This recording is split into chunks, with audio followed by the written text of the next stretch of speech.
Hi friends, బయట అయితే ఫుల్గా హైదరాబాద్లో అయితే బాగా వర్షం కొడుతుంది ఫ్రెండ్స్. ఇప్పుడైతే చల్లగా ఉంది కదా వెదర్ అనేసి అయితే నేను పిల్లలకి అయితే పకోడీ చేయాలని ప్రిపేర్ చేశాను. క్యాబేజీ పకోడీ అయితే చూడండి, క్యాబేజీ పకోడీ. కూల్గా ఉన్నప్పుడు ఇలా మంచిగా బజ్జీలు వేసుకొని తింటే ఎంత బాగుంటుంది కదా ఫ్రెండ్స్.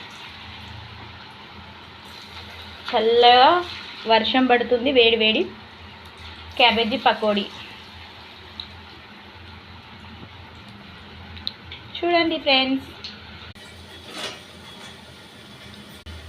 చూడండి బాగా వేగుతున్నాయి.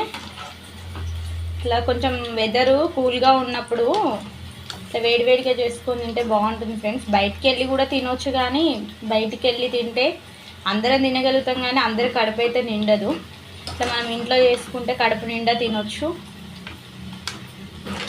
చూస్తున్నారు కదా మంచిగా క్యాబేజీ పకోడీ.